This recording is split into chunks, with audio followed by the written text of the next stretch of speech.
लोग कहते हैं कि पढ़ोगे लिखोगे नहीं तो नौकरी नहीं लगेगी, लेकिन दोस्तों अगर आप भारत के सबसे पढ़े लिखे राज्य से भी हैं तो भी आपके नौकरी की कोई गारंटी नहीं है। और इसीलिए मैं आज बात करने वाला हूं भारत के सबसे पढ़े लिखे राज्य केरला की। वैसे तो केरला सोशल डेवलपमेंट के मामले में भारत का फ्रंट रनर स्टेट है, और अगर आप गवर्नमेंट की किसी भी रिपोर्ट को उठाकर देखेंगे तो ह्यूमन डेवलपमेंट इंडेक्स से लेकर लिटरेसी तक, लाइफ एक्सपेक्टेंसी से लेकर सेक्स रेशियो तक और क्वालिटी ऑफ लाइफ से लेकर पर कैपिटा इनकम तक हर पैरामीटर में केरला भारत का one of the finest state है। अभी स्टेटमेंट सुनने के बाद तो आप सोच रहे होंगे कि केरला में तो सब कुछ बढ़िया है, और दूसरे स्टेट जहां पॉवर्टी, लॉ एंड ऑर्डर और अनएम्प्लॉयमेंट जैसी प्रॉब्लम्स को फेस कर रहे हैं, वहीं केरला के साथ एटलीस्ट ऐसी कोई बेसिक प्रॉब्लम तो नहीं होगी। लेकिन असल में कहानी थोड़ी सी अलग है, और सच ये है कि ऑन पेपर्स भारत का one of the finest state दिखने वाला केरला आज ऑन ग्राउंड कुछ बड़ी प्रॉब्लम्स को फेस कर रहा है। जब मैंने केरला पर थोड़ा डीपर रिसर्च करना शुरू किया तो मुझे पता चला कि यहाँ अनएम्प्लॉयमेंट, माइग्रेशन और इकोनॉमिक क्राइसिस जैसी प्रॉब्लम्स हैं, जो पर्सनली मेरे लिए काफी शॉकिंग था। अब जैसे कि केरला ऐसा अकेला साउथ इंडियन स्टेट है जिसका भारत की जीडीपी में कंट्रीब्यूशन डिक्रीज हो गया है। आज से 25 साल पहले केरला भारत की जीडीपी में 4.1% का कंट्रीब्यूशन करता था, जो अब डिक्रीज होकर 3.8% हो चुका है। जबकि इसके कंपैरिजन में कर्नाटका का कंट्रीब्यूशन 8.2% और तमिलनाडु का 8.9% है। इवन कुछ समय पहले ही केरला में एक बहुत बड़ा इकोनॉमिक क्राइसिस अनफोल्ड हुआ, जब पता चला कि 2016 से 2023 के बीच केरला को 1,10,000 करोड़ से ज्यादा के लॉसेस हुए हैं।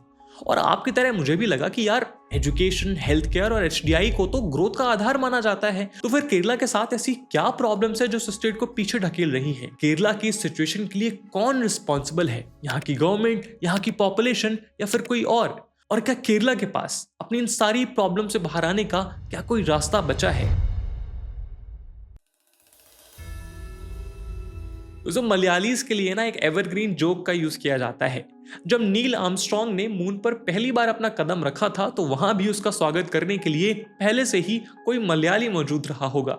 ये जोक असल में केरला से माइग्रेट करके दूसरी कंट्रीज में सेटल होने वाले मलयालीज के ऊपर है, और आज ये केरला की एक सैड रियलिटी भी है। डेटा बताता है कि करंटली लगभग 22 लाख मलयाली केरला से माइग्रेट करके दूसरी कंट्री में सेटल हो चुके हैं, और ये माइग्रेंट्स वर्ल्ड की 195 में से 182 कंट्रीज में सेटल्ड है।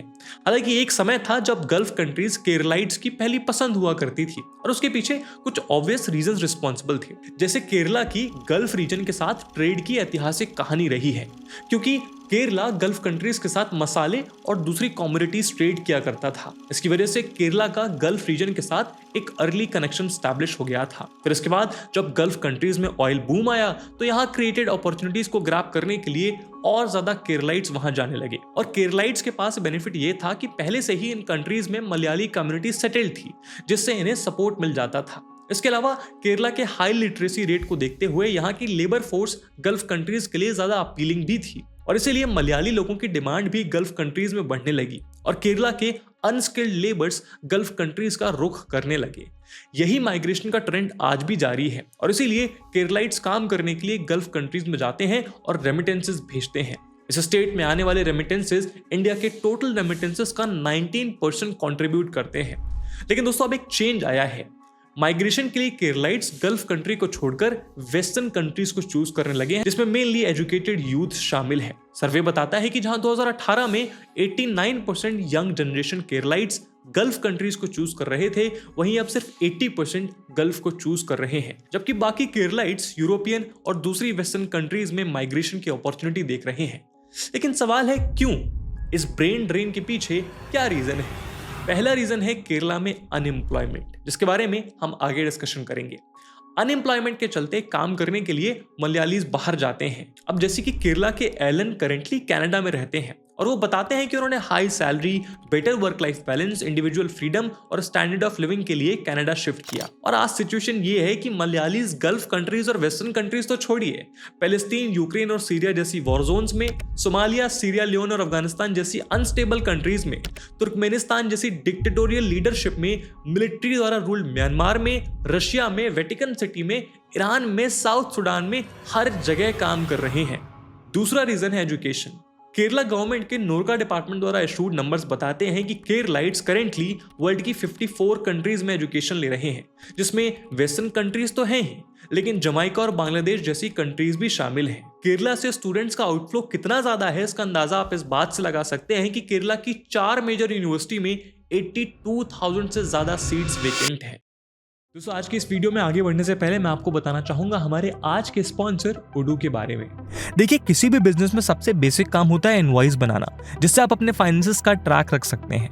और कई बार मैनुअल ऑफलाइन इनवॉइस बनाना काफी रिगरस, टाइम टेकिंग और डिफिकल्ट टू मेंटेन हो सकता है। इसलिए बिजनेसेस को डिजिटल इनवॉइस पर शिफ्ट करना काफी इंपॉर्टेंट हो जाता है। और डिजिटल इनवॉइस बनाने का सबसे कन्वीनियंट वे है ओडू का इनवॉइसिंग सॉफ्टवेयर, जिसका यूज मैं अपने फाइनेंसेस को ट्रैक करने के लिए भी करता हूँ। आपको अब सिंपली कस्टमर को आइडेंटिफाई करना है, फिर products, quantities, billing date, payment references और बाकी बेसिक इन्फॉर्मेशन ऐड करनी है। ये ऐड करते ही बस कुछ ही सेकंड्स में इनवॉइस रेडी हो जाएगा। इसके अलावा आप ये इनवॉइस ईमेल से भी भेज सकते हैं और सॉफ्टवेयर पर ही अपने डिस्कशन का ट्रैक भी रख सकते हैं। सो अगर आप भी अपने बिजनेस को डिजिटल बनाने की तरफ पहला कदम बढ़ाना चाहते हैं तो डिस्क्रिप्शन में दिए गए लिंक पर जाइए और ओडू के डिजिटल इनवॉइसिंग सॉफ्टवेयर को एक्सपीरियंस करिए। यहाँ पर आपको एक एप्लीकेशन, अनलिमिटेड होस्टिंग और सपोर्ट के साथ हमेशा के लिए फ्री मिलता है। Now let's get back to the video. अब देखिए, जब भी देश में बेरोजगारी की बात होती है तो कई बार हम बड़ा ही कन्वीनियंटली ये बोल देते हैं कि जॉब उन्हें नहीं मिलती जो पढ़ाई लिखाई नहीं करते। लेकिन जैसा मैंने आपको पहले बताया कि केरला भारत का सबसे पढ़ा लिखा राज्य है और यहाँ पे बेरोजगारी एक समस्या है, तो क्या आप विश्वास करेंगे? शायद नहीं, but this is the sad reality of youth in Kerala. 2023-24 के पीरियोडिक लेबर फोर्स सर्वे के अकॉर्डिंग केरला का लगभग 30% यूथ अनएम्प्लॉयड है। इसमें सिर्फ फीमेल्स की बात करें तो कंडीशन और ज्यादा पुअर है, जिनमें अनएम्प्लॉयमेंट का रेट लगभग 47% है, जबकि मेल में 19.3%।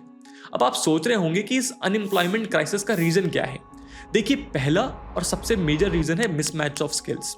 असल में केरला के जॉब सेक्टर की रिक्वायरमेंट्स और केरला में जॉब सीकर्स की क्वालिफिकेशन में जमीन आसमान का फर्क है।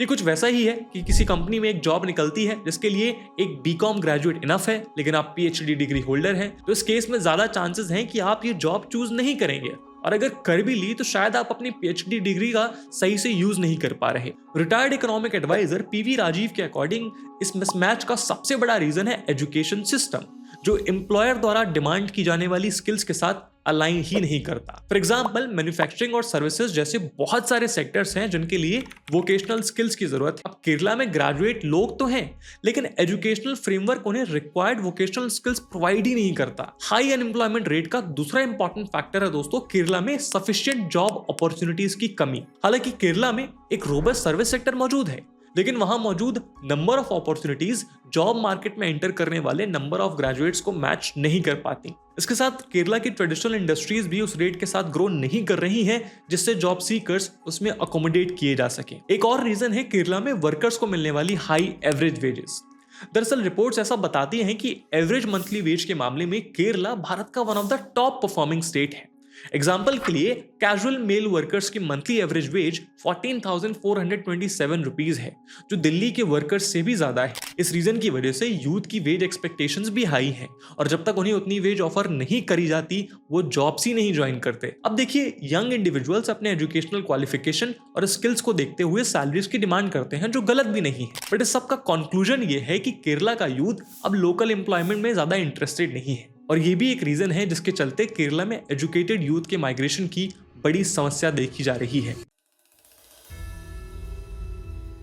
केरला का हाल श्रीलंका से भी बुरा होने वाला है। वेट, ये मैं नहीं कह रहा, बल्कि केंद्र सरकार के एक मंत्री ने कहा है। यूनियन मिनिस्टर राजीव चंद्रशेखर ने कहा था कि केरला का इकोनॉमिक क्राइसिस श्रीलंका के इकोनॉमिक क्राइसिस से भी बुरा होगा। लेकिन क्यों? दोस्तों, केरला गवर्नमेंट कुछ महीने पहले इतने बड़े आर्थिक संकट को झेल रहा था कि ना ही वो गवर्नमेंट एम्प्लॉयज को टाइमली सैलरी दे पा रहे थे, और जिनकी सैलरी आ भी रही थी वो कंप्लीट सैलरी को विड्रॉ और यूज नहीं कर पा रहे थे। ना ही गवर्नमेंट सोशल वेलफेयर पेंशन दे पा रही थी, और इस बीच 5 महीने से 60 लाख से ज्यादा लोगों की मंथली पेंशन मिली नहीं थी। इस सिचुएशन से निपटने के लिए केरला गवर्नमेंट बोरोइंग का सहारा लेना चाहती थी, लेकिन सेंट्रल गवर्नमेंट ने केरला की बोरोइंग लिमिट को स्लैश कर दिया। इस पर सेंट्रल गवर्नमेंट और केरला गवर्नमेंट के बीच सुप्रीम कोर्ट में बहस भी छिड़ गई थी। एक तरफ जहां केरला गवर्नमेंट का कहना था कि सेंट्रल गवर्नमेंट के इस स्टेप की वजह से इकोनॉमिक क्राइसिस एग्रीवेट हो रही है, वहीं दूसरी तरफ सेंट्रल गवर्नमेंट इसके लिए दलील दे रही थी कि केरला करेंटली भारत का one of the most financially unhealthy state है। सुप्रीम कोर्ट तक बात पहुंचने के बाद सेंट्रल गवर्नमेंट ने केरला की फाइनेंशियल क्राइसिस को सॉल्व करने के लिए 5,000 करोड़ का लोन भी ऑफर किया, लेकिन केरला ने इस ऑफर को रिजेक्ट करते हुए कहा कि इस क्राइसिस को सॉल्व करने के लिए उसे एटलीस्ट 10,000 करोड़ की जरूरत है। पर सवाल यह है कि आखिर देश के हर सोशल और इकोनॉमिक इंडिकेटर में अच्छा परफॉर्म करने वाले केरला में ये इकोनॉमिक क्राइसिस आई कैसे? इसका रीजन है दोस्तों इकोनॉमी के कुछ फंडामेंटल इश्यूज। पहला रीजन है ऑफ बजट बोरोविंग्स का टोटल बोरोविंग्स में इंक्लूजन। आसान भाषा में समझते हैं। देखिए, जब किसी स्टेट की बोरोइंग लिमिट खत्म हो जाती है तो गवर्नमेंट इस लिमिट को क्रॉस करके और पैसा बोरो करने के लिए ऑल्टरनेटिव रास्ता खोजती है। इस एक्स्ट्रा बोरोइंग को ऑफ बजट बोरोइंग कहते हैं। ऑफ बजट बोरोइंग के लिए स्टेट गवर्नमेंट पीएसयू यानी पब्लिक सेक्टर अंडरटेकिंग का इस्तेमाल करके मनी रेज करती है, यानी गवर्नमेंट पीएसयू के नाम पर पैसा उठाती है। ऑफ बजट बोरोइंग का फायदा ये होता है कि ये बोरोइंग स्टेट गवर्नमेंट की एनबीसी यानी नेट बोरोइंग सीलिंग की लिमिट में इंक्लूड नहीं होती, यानी स्टेट गवर्नमेंट की बैलेंस शीट में ये बोरोइंग रिफ्लेक्ट नहीं होती। हालांकि पीएसयू द्वारा रेज्ड इस बोरोड मनी को पे बैक करने का प्रॉमिस गवर्नमेंट का ही होता है। इस चार्ट में आप देख सकते हैं कि केरला ने 2021-22 में जितनी बोरोइंग्स की थी उसमें से 22% बोरोइंग ऑफ बजट बोरोइंग्स थी। वहीं इसके कंपैरिजन में गुजरात और महाराष्ट्र जैसे स्टेट्स में ऑफ बजट बोरोइंग का परसेंटेज ऑलमोस्ट 0 है।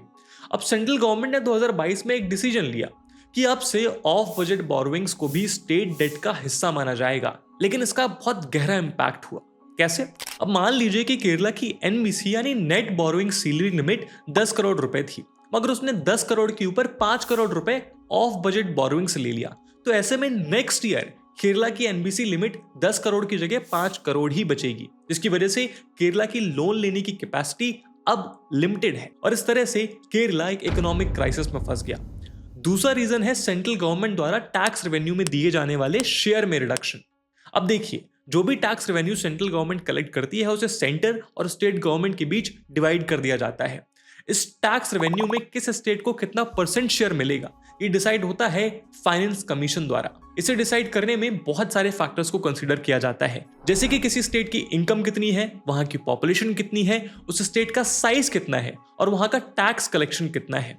कुछ सालों पहले तक लार्जर स्टेट्स की पॉपुलेशन भी आज के कंपैरिजन में कम थी, इसीलिए उस समय केरला का इस टैक्स रेवेन्यू में हिस्सा ज्यादा हुआ करता था। अब जैसे कि एक समय केरला को टैक्स रेवेन्यू में 3.87% हिस्सा मिलता था, लेकिन अब यूपी और बिहार जैसे स्टेट्स की पॉपुलेशन ग्रो होने की वजह से फाइनेंस कमीशन ने इस स्टेट का टैक्स रेवेन्यू शेयर इंक्रीज कर दिया है और इन स्टेट के इंक्रीज टैक्स रेवेन्यू शेयर ने केरला के टैक्स रेवेन्यू शेयर को कॉम्प्रोमाइज कर दिया है। फाइनेंस कमीशन के अकॉर्डिंग केरला को अब उसकी पॉपुलेशन के हिसाब से सिर्फ 1.95% हिस्सा ही मिलना चाहिए। यहाँ केरला गवर्नमेंट का आर्गुमेंट है कि उनके एफर्ट्स की वजह से स्टेट की पॉपुलेशन कंट्रोल में रही है, जिसके लिए स्टेट को रिवॉर्ड किया जाना चाहिए, लेकिन कम पॉपुलेशन के लिए केरला को टैक्स रेवेन्यू रिड्यूस करके पेनलाइज किया जा रहा है। तीसरा रीजन है दोस्तों एक्सपेंडिचर में लैक ऑफ प्लानिंग। दरअसल केरला उन एरियाज में ज्यादा एक्सपेंडिचर ही नहीं करता जहां से उसे अच्छी अर्निंग हो। फॉर एग्जाम्पल, कोई भी कंट्री अपनी इकोनॉमी को ग्रो करने के लिए इंफ्रास्ट्रक्चर पर हेविली स्पेंड करती है। इसका सबसे बड़ा एग्जाम्पल है चाइना, जिसने पिछले 1 दशक में इंफ्रास्ट्रक्चर पर जबरदस्त इन्वेस्टमेंट करी है। इसका रीजन ये है कि इंफ्रास्ट्रक्चर में इन्वेस्टमेंट मनी का कंबाइंड रिटर्न काफी ज्यादा होता है। ऐसा माना जाता है इंफ्रास्ट्रक्चर पर अगर 100 करोड़ रुपए स्पेंड किए जाए तो इकोनॉमी पर उसका इंपैक्ट इससे कई गुना ज्यादा है। साथ ही 100 करोड़ रुपए गवर्नमेंट को 250 करोड़ रुपए का रिटर्न देते हैं।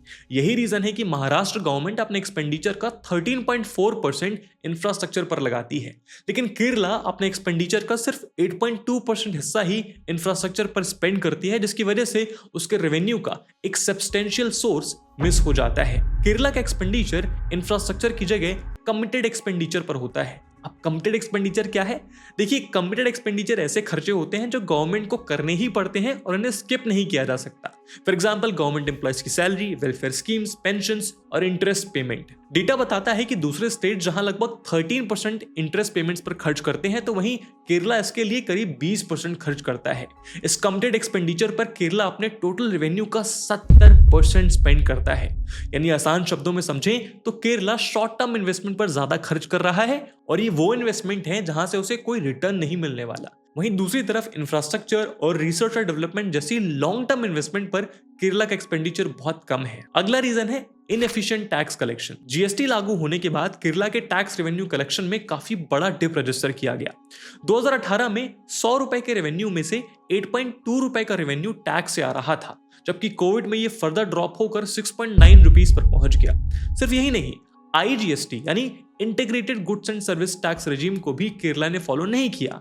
यही रीजन था कि इसके प्रॉपर इंप्लीमेंटेशन तक केरला को करीब 25,000 करोड़ रुपए का लॉस हुआ। इस लॉस को कवर करने के लिए केरला को फर्दर बोरोइंग्स करनी पड़ी। ये सभी रीजंस हैं जिसकी वजह से केरला इस डेट ट्रैप में फंस गया है और उसकी इकोनॉमी खतरे में आ गई। दोस्तों, अभी तक के इस एनालिसिस से आप दो पर्सपेक्टिव्स डिराइव कर सकते हैं। पहला, एक तरफ जहां इस डाउनफॉल के लिए स्टेट गवर्नमेंट की कुछ फेल्ड पॉलिसीज रिस्पॉन्सिबल है, तो दूसरा सेंट्रल गवर्नमेंट के कुछ डिसीजंस की वजह से भी केरला इस सिचुएशन में फंसा है। हिस्टोरिकली देखें तो केरला इंडिपेंडेंस के समय इंडस्ट्रियलाइजेशन के मामले में आज के मुकाबले काफी बेटर हुआ करता था। ट्रैवनकोर, मालाबार और कोचीन रीजन में इंडस्ट्री स्टैब्लिश थी जो लोकल इकोनॉमीज में कंट्रीब्यूट करती थी। लेकिन आजादी के बाद जब यहाँ पॉलिटिकल पार्टीज का रूल शुरू हुआ तो एक ऐसा दौर आया जब स्टेट में इंडस्ट्रीज के अगेंस्ट काफी नेगेटिव सेंटिमेंट डेवलप होना शुरू हो गया।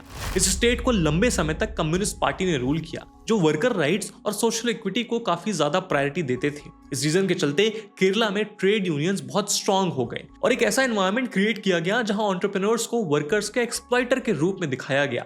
इसी के चलते 1960s के बाद एक ऐसा दौर आया जब ट्रेड यूनियंस द्वारा प्रोटेस्ट और स्ट्राइक बहुत आम बात हो गई थी। इस रीजन की वजह से वहां की बहुत सारी इंडस्ट्रीज या तो बंद हो गई और या फिर दूसरे स्टेट्स में रीलोकेट हो गई। इस दौर के बाद जो भी पॉलिटिकल पार्टीज पावर में आई, उन्होंने इंडस्ट्रीज के अगेंस्ट इस नेगेटिव सेंटिमेंट को चेंज करने की कभी कोशिश नहीं की।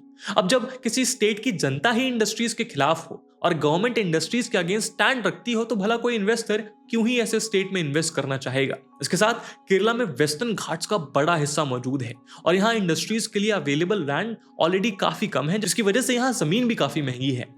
ऊपर से रेस्ट्रिक्शंस के चलते यहाँ लैंड एक्विजिशन बहुत मुश्किल है और इसीलिए यहाँ प्रोडक्शन कॉस्ट बढ़ जाती है, जो इस कॉम्पिटिटिव मार्केट के हिसाब से ठीक नहीं है। इसीलिए इंडस्ट्रीज द्वारा केरला को चूज ना करने का एक और रीजन अवेलेबिलिटी ऑफ वर्कर भी है। मैंने ऑलरेडी आपको बताया कि यहाँ की अनस्किल्ड लेबर ज्यादा पैसे कमाने के लिए गल्फ कंट्रीज जाना प्रेफर करती है और बाकी लोग वेस्टर्न कंट्रीज। ऐसे में यहाँ लेबर अवेलेबिलिटी काफी कम है। इसके चलते कई बार इवन एग्रीकल्चर के लिए भी लेबर्स नॉर्थ इंडिया से लानी पड़ती है। दोस्तों, सारी प्रॉब्लम्स हमने डिस्कस करी। ना तो क्वेश्चन कम्स कि व्हाट इज द सॉल्यूशन। देखिए, करंट सेटअप में ब्रेन ड्रेन की प्रॉब्लम हो या फाइनेंशियल क्राइसिस की या फिर अनएम्प्लॉयमेंट की प्रॉब्लम, सबका एक सॉल्यूशन है इंडस्ट्रियलाइजेशन। अगर गवर्नमेंट स्टेट में इंडस्ट्रीज लेकर आती है तो यहीं पर एम्प्लॉयमेंट अपॉर्चुनिटीज जनरेट होंगी। इसके बाद यहाँ एक तरफ जहां ब्रेन ड्रेन की प्रॉब्लम सॉल्व होगी, तो वहीं दूसरी तरफ गवर्नमेंट के लिए रेवेन्यू का अच्छा सोर्स डेवलप होगा। पर इंडस्ट्रीज को केरला में अट्रैक्ट करने के लिए बहुत ज्यादा जरूरी है कि इंडस्ट्रीज के अगेंस्ट स्टेट में नेगेटिव सेंटिमेंट को खत्म किया जाए। जब तक इन्वेस्टर्स को ये एश्योरेंस नहीं मिलेगी कि उनकी इन्वेस्टमेंट सेफ है, जिसका उन्हें आने वाले समय पर अच्छा रिटर्न मिलेगा, तब तक वो केरला को प्रेफर्ड इन्वेस्टमेंट डेस्टिनेशन के रूप में चूज नहीं करेंगे। यहाँ मेरा पर्सपेक्टिव ये भी है कि केरला की इकोलॉजी को देखते हुए यहाँ ऐसी इंडस्ट्रीज को प्रमोट करना चाहिए जो सस्टेनेबल हो। जब केरला इंडस्ट्रियलाइजेशन की तरफ एक कदम आगे बढ़ाएगा, तो आज जहां ये स्टेट वेलफेयर के मामले में भारत का नंबर 1 स्टेट है, वो इकोनॉमिक और इंडस्ट्रियल डेवलपमेंट के मामले में भी नंबर 1 स्टेट बनेगा। दोस्तों, अगर आप एक केरलाइट हैं तो आप अपने स्टेट की ग्राउंड रियलिटी को किस तरह से देखते हैं, केरला के प्रॉब्लम्स को और उन प्रॉब्लम्स के सॉल्यूशंस को किस तरह से देखते हैं, कमेंट सेक्शन में जरूर बताइएगा। आई होप आपको वीडियो पसंद आई होगी और अगर पसंद आई है तो उसे अपने दोस्तों और रिश्तेदारों के साथ जरूर शेयर करिएगा। मैं मिलता हूं आपसे अगले वीडियो में, तब तक के लिए जय हिंद, जय भारत।